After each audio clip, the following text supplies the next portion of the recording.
नमस्कार, सत्यहिंदी.com में आपका स्वागत है। एक नजर अब तक की सुर्खियों पर।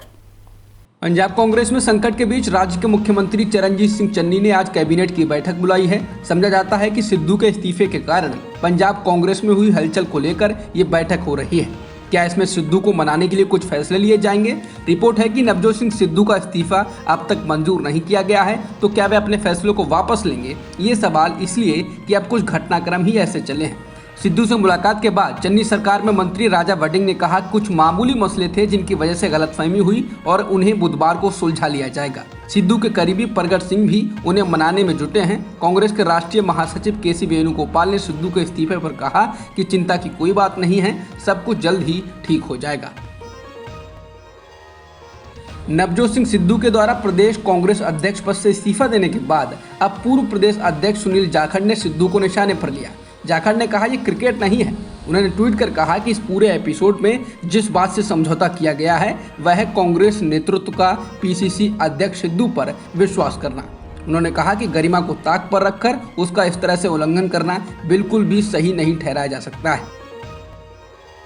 कैप्टन अमरिंदर सिंह ने कहा कि सिद्धू एक शिफ्टी कैरेक्टर हैं जो 1996 में इंग्लैंड में भारतीय टीम को छोड़कर चले आए थे। कैप्टन ने कहा यही उसका असली चरित्र है। मैं इस लड़के को बचपन से जानता हूं और वह अकेला रहा है और वह कभी भी टीम प्लेयर नहीं हो सकता।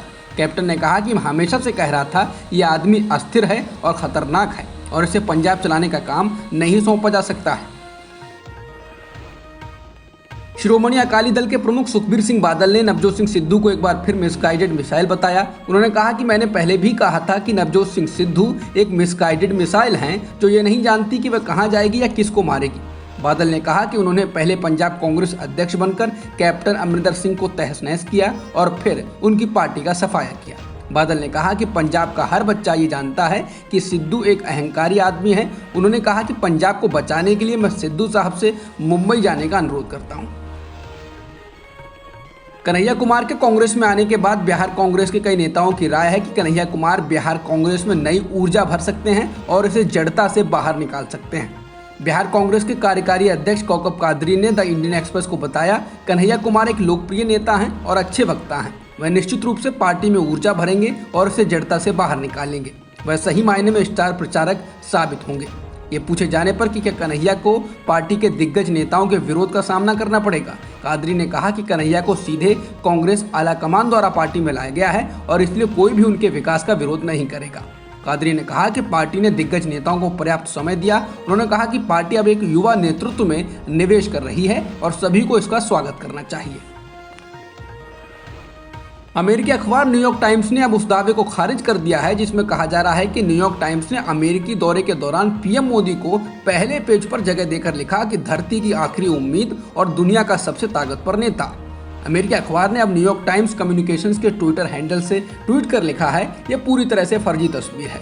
बता दें भारत में इस फर्जी खबर को प्रधानमंत्री मोदी की तारीफ में शेयर किया जा रहा था, जबकि न्यूयॉर्क टाइम्स ने पीएम मोदी को फ्रंट पेज पर जगह ही नहीं दी।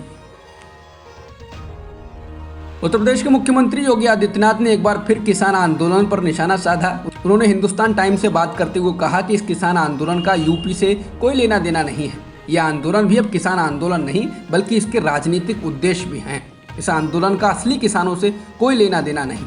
योगी ने कहा यह आंदोलनकारी केंद्र सरकार द्वारा दिए गए सभी आश्वासनों को नहीं सुनेंगे। वे एक आम किसान या अदालतों की बात नहीं सुनना चाहते बल्कि निहित स्वार्थ के लिए कंधा देना चाहते हैं।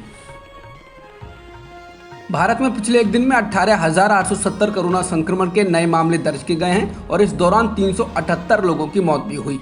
बता दें ये लगातार दूसरा दिन है जब देश में एक दिन में 20,000 से कम मामले दर्ज किए गए हैं, जिसके कारण सक्रिय मामलों की संख्या भी कम हुई है। अब देश में सक्रिय मामले 2,82,000 हो गए हैं।